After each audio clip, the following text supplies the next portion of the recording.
So I really decided to challenge myself today because on today's episode we've got a deck for just 83 cents. That's right, an entire commander deck for only 83 cents. That's right, an entire commander deck for less than $1, and I believe, and please correct me below in the comments if I'm wrong on this, but this is my lowest budget price for any deck I have ever done on this channel. Now, how is this possible? Well, every single card in this deck is just 1 penny. That's right, 1 cent a piece, except for the commander, which is also very budget friendly. Though I guess, okay, there is an exception to that where the basic lands are not included in the cost, and if you already have those, great. If you don't, well, you can get them very, very, very cheap, or, you know, even some LGSs give them out. Or you can buy them in bulk like I do and just have a stash of basic lands ready for when you need them. Regardless, with all that said though, let's talk about the commander and why they were picked for this deck.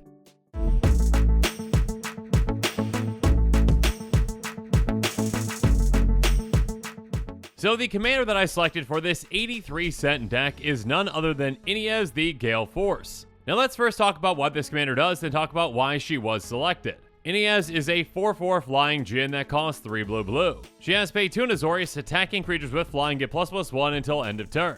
And whenever 3 or more creatures you control with flying attack, each player gains control of a non-land permanent of your choice controlled by the player to their right. Now, first up, obviously, EDH is a very budget-friendly commander, being just 22 cents herself, and of course that was a requirement for this deck to have a very budget-friendly commander to fit in this very small budget. Secondly, she is a 2-color commander, and being very dependent on basic lands, it is important to keep the number of colors in our commander's color identity to a minimum. And thirdly, her abilities just work very well for a low-budget deck like this one. First up, obviously she works as a fantastic pump effect for flyers. But more importantly, by getting our flyers out and swinging with them, well, we can trade, one of our 1-cent cards for someone's, let's just say, much more impactful card. Again, by being able to move around permanents on the board and who controls what, we can really control the game. We can make deals with players to have them get some good permanent from another player, or, of course, if the player to our right has a fantastic permanent, we're going to be taking that and giving away something not as good.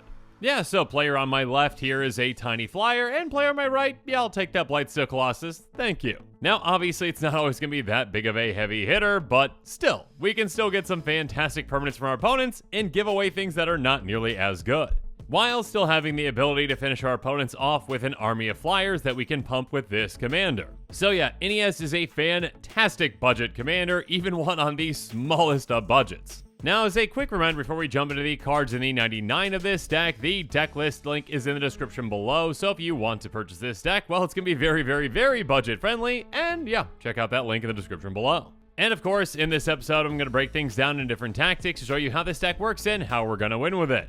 And now with that said, let's jump into the cards.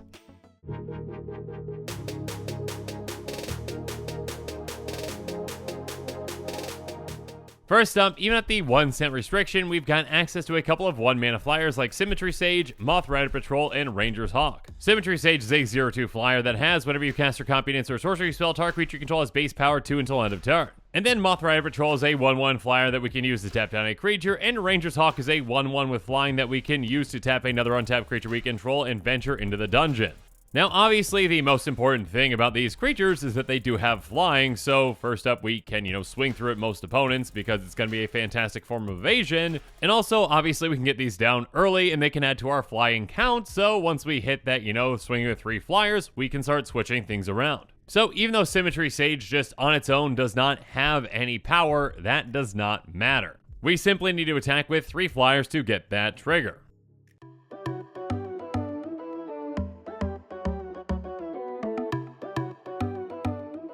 Now moving on to some 2-mana flyers, we've got Concordia Pegasus, Pilfering Hawk, and Sky Theater Strix. The Pegasus is a 1/3 of flying, Pilfering Hawk is a 1/2 of flying, and Sky Theater Strix is a 1/2 flyer that says whenever you cast a non-creature spell, Sky Theater Strix gets ++0 until end of turn. So again, low to the ground flyers that by themselves don't hit all that hard, but that really doesn't matter all that much. Next up, we've got some other low-to-the-ground flyers that are 2-power creatures but do have a downside with Welkin Turn and Gossamer Phantasm. Welkin Turn is a 2-1 flyer that can only block creatures with flying, and Gossamer Phantasm is a 2-1 flyer that has, when it becomes the target of a spell or ability, sacrifice it. Now, even having a downside isn't necessarily a bad thing, because if we've got a weaker creature that we want to actually get rid of with our commander, we can. We're trading it out for something better. Regardless, next up we've got creatures with less power but also less downside with Sky Crier, Foul Watcher, and Stonerise Spirit. Sky Crier is a 1-1 flyer with lifelink that says by paying 3 and a white, you and target opponent each draw a card.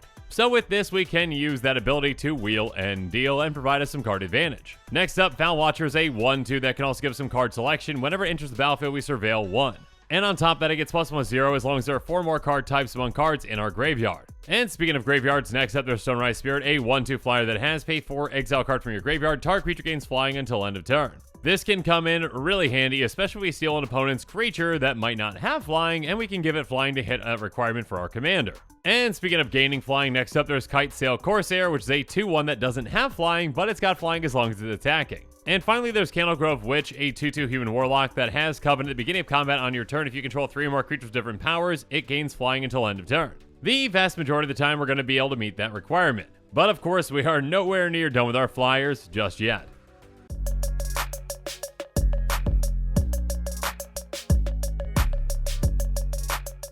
So moving on at 3-man, we've got some vanilla flyers with Shadow Glider, Exultant, Sky Marcher, and Geist the Moors. The Glider is a 2-2, the Sky Marcher is a 2-3, and Geist the Moors is a 3-1. So as long as we can get Geist through, this one can actually dish out a lot of damage throughout the game. Moving on, we've got a flyer that I remember from a long time ago with Windrake. I think this came out all the way back in like Portal or something. A 2-2 flyer for 3. Speaking of which, Academy Drake is the exact same unless we kick it for 4, and then it comes down to play 2 counters on it. And then Skywing Haven might only be a 2-1 flyer, but we can also discard a card to bounce it back to our hand if we need to save it from something. So it's nice to have that option. Moving on, we've got some creatures with some blocking restrictions with Hitterlane Drake, Skywinder Drake, and Wanderlight Spirit. The first of our Drakes is a 2-3 flyer that can't block artifact creatures. Skywinder Drake and Wanderlight Spirit, though, can only block creatures with flying, and the first is a 3-1 flying, and the second is a 2-3 flying. Regardless, these are flyers, and they each cost a penny, and we'll take what we can get. Next up, we've got some flyers with some extra keywords with Griffin Sentinel, Vexing Gull, and Loyal Griff. Griffin Sentinel is a 1-3 flying Vigilant Griffin, Vexing Gull is a 2-2 bird with flash and flying, and Loyal Griff is also a 2-2 with flash and flying, but also when it enters the battlefield, we can return another creature we control back to its owner's hand. So we can use this in a defensive way to save something, like, our commander, or in a way to actually abuse an ETB by getting something back to get it back out again. Moving on, next up we've got Mistwalker, a 1-4 changeling with flying that we can give +1/-1 by paying 1 in a blue. And then Celestial Regulator is a 2-3 Angel Advisor with flying that has when it enters the battlefield, choose target creature you don't control and tap it. If you control a creature with a counter on it, the chosen creature does it untap during its controller's next untap step. And then we also can get some additional value out of Ghostlit Drifter, a 2-2 flyer that has pay 2 in a blue, and another target creature gains flying until end of turn. Or we can channel it by paying X in a blue and discarding it, and X target creatures gain flying until end of turn. Now, keep in mind that this does not specify it has to be our creatures, so we might be able to politic with this and say, hey, opponent, if you swing at that other player with your creatures, I can help get them through. Regardless, next up we've got some more creatures with additional value with Pilgrim's Eye, Chrome Courier, and Sacramite Mirror. Pilgrim's Eye is a 1-1 flyer that has when it enters the battlefield, you may search for life for a basic land card, reveal it, put in your hand, then shuffle. So this can be a great way to ensure we hit a land drop and help us fix our mana. Chrome Courier is a 1-1 paladin with flying that has when it enters the battlefield, reveal the top 2 cards of your library, put one of them in your hand, the other into your graveyard. If you put an artifact card in your hand this way, you gain 3 life. The potential life gain is nice, but that's some great card selection and card advantage. Speaking of which, there's Sacramite Mirror, which doesn't have flying itself, but is a 2-1 that has pay 2, it gains flying until end of turn, or we can pay 2 and sacrifice it to draw a card. So if we need to get rid of it for something else, we can. Moving on, let's talk about more creatures with even more value with Thaumaturge's Familiar, a 1-3 flying bird that has when it enters the battlefield, scry 1. And then Moonfolk Puzzlemaker is a 1-4 flyer that has when it becomes tapped, scry 1. So essentially, on attack, we are going to be scrying for some fantastic card selection. And then Searchlight Companion is a 1-1 flying drone that has when it enters the battlefield, create a 1-1 colorless spirit creature token. Keep in mind that token can be a fantastic thing for us to donate with our commander's trigger. And speaking of tokens, next up there's Falcon Abomination, a 2-2 flyer that has when it enters the battlefield, create a 2-2 black zombie creature token with Decayed. And then Sanctuary Raptor is a 2/1 flyer that has, when it attacks if you control 3 or more tokens, it gets +2/+0 and gains first strike until end of turn. So if we happen to have 3 or more tokens, this can hit for a good amount. Speaking of which, we've got some creatures that can get bigger over time with Stalwart Aven, Griff Rider, and Slip Descendant. Stalwart Aven is a 1/3 flyer with Renown 1, so whenever it deals counter to a player, if it isn't Renown, we get a counter on it, becomes Renown. And then Griff Rider is a 2/1 flyer with Training, so whenever it attacks with another creature's power greater, we get a counter on this creature. And then Slip Descendant is a 1/1 flyer that has, when it deals counter to a player, put a +1 counter on it. So the more times this gets through on opponents, the more damage we're going to be dishing out with it. Now, as good as these cards are in this deck, there are 2 in this deck, and yes, I do say 2 this time, that stand well above the rest, and that would be the Golden Pigs of this deck, the number 1 cards out of our 99. Now, normally we save this for just 1 card, but you'll see why here in a second. We have 2 Golden Pigs, which are Pegasus Courser and Rock Charger. Each of these are nearly identical creatures, which is exactly why they each share a spot as the Golden Pig. Pegasus Courser is a 1/3 Pegasus with flying that costs 2 and a white, and Rock Charger is a 1/3 flying bird that costs 2 and a white, so basically the exact same thing. The Courser has, when it attacks another target attacking creature, gains flying until end of turn, and Rock Charger has, whenever it attacks target attacking creature without flying, gains flying until end of turn. Essentially the exact same trigger, and one that can be fantastic in this deck. First up, though not many of our creatures in this deck lack flying, there are a couple that can gain flying, and giving them flying, well, is a nice additional benefit from these. And of course, if we are stealing opponents' creatures, chances are those aren't going to have flying, and now we can just gift those creatures flying with these. So that means we just need our commander, one of these creatures, and then, even something like we stole from our opponent that doesn't have flying to actually meet that requirement for our commander with those 3 flying attackers. And on top of meeting that requirement, obviously then we can pump those creatures with our commander's pump effect, and of course also get those creatures through. I mean, if we steal an opponent's, say again, Blightsteel Colossus, giving it flying is only going to be a good thing. So yeah, for all these reasons, these are the Golden Pigs of this deck. But there is still one creature we have not talked about just yet.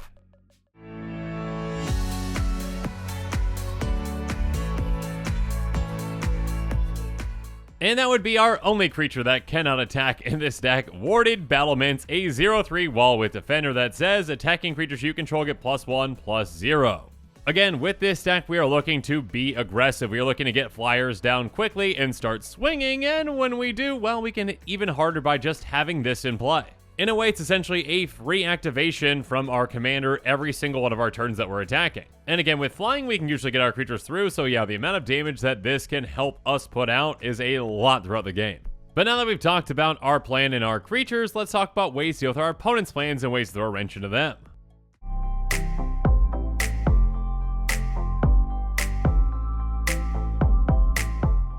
So first up, we've got Disperse, which can bounce target non-land permanent, Runaway Together, which can bounce 2 creatures that are controlled by different players, and Gale Strike, which can bounce target tap creature to its owner's hand, and it's going to have us draw us a card. So these can really help us offensively and defensively in a lot of circumstances. Next up, we've got some auras that can help us out as well with Candle Trap, which is going to give Enchanted Creature Defender, and it's going to prevent all combat damage we dealt by Enchanted Creature, and on top of that, we can pay 2 and a white and sacrifice it, exile Enchanted Creature, only activate if we control 3 or more creatures with different powers. So that's a way to essentially take a creature out of it and to completely get rid of that creature when we meet that requirement. And speaking of taking something out, Minimus Containment says enchant non-land permanent. Enchant permanent is a treasure, and it's going to lose all other abilities. So that player can utilize that for mana once, and then it is gone. Next up, we've got some ways to tap some things down with Frost Breath, Sleep of the Dead, and Topple the Statue.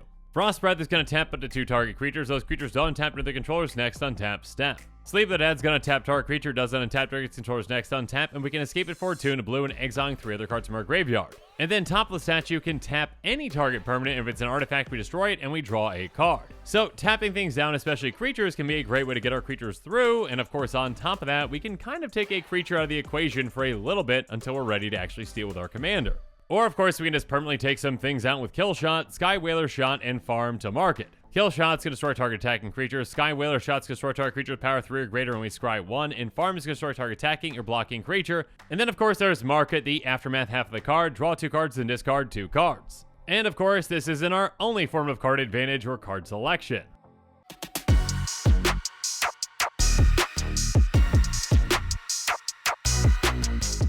Because next up, let's talk about Pop Quiz, which has us draw 1 card, and then we can discard a card to draw a card. And then Case the Droid says draw 2 cards and look at the top card of each player's library. So this can just give us a good heads up on what players are going to be drawing into. And then Contact Other Plane has roll a d20, 1 through 9 is draw 2, 10 through 19 is scry 2, then draw 2, and 20 is scry 3, then draw 3. So if we get really lucky, well, that's a ton of value. Speaking of which, next up there's Vivisection, which makes us sacrifice a creature to draw 3 cards. And then Prying Eye is going to have us draw 4 and discard 2 at instant speed, and Read the Tides is a sorcery that says choose 1, draw 3 cards, return to 2 target creatures to their owner's hands. So again, this is a flexible card that can help us out in different situations. But finally, we also have some repeatable ways to draw cards with Jalum Tome and Mysterious Tome.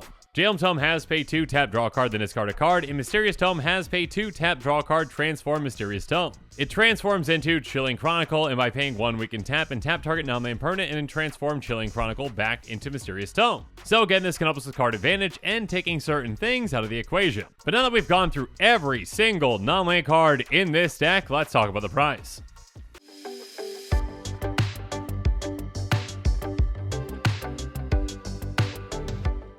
And of course, just like I mentioned at the very beginning of this episode, and as you saw in the thumbnail and in the title, yeah, this is an 83-cent deck, so our estimated cost is, you guessed it, 83 cents. Now again, keep in mind, like I mentioned earlier, this does not include the cost of basic lands, but if you already have those, great. If not, maybe, go check your LGS, see if they've got some for you, or buy them in bulk, or, maybe borrow some from a friend. And you actually might be able to get this deck even cheaper somehow by buying this deck on TCG Player and utilizing heavily played and damaged cards, because of course those cards might need a home too. I mean, if you can find a cheaper version of Inez because maybe it's heavily played or damaged, then yeah, you might be able to drop that price even lower. Though do keep in mind that estimated cost does not include shipping, which might vary depending upon where you live. And with that, this show is coming to a close, so it's my turn to hear from you. So the comments below, let me know what your thoughts on this episode are, and as always, thanks again and have a good one. This show and episodes like this one are possible thanks to viewers like you. If you're looking for an easy way to help support this show, make sure that you like, share, and subscribe. Also, hit that bell notification icon so you don't miss any new episodes. You can also go check out our playmats and other merchandise at thecommandersquarters.com. We also have a ton of brand new t-shirt designs in stock, so make sure you check out those as well. Another easy way to support this show is with our TCG Player affiliate links. So whether you're buying a deck or individual cards, you can use this general link right here or one in the description. And the final way that you can support this show is by supporting us directly by becoming a patron. There are many benefits to being a patron, and I truly couldn't do this without all of their support.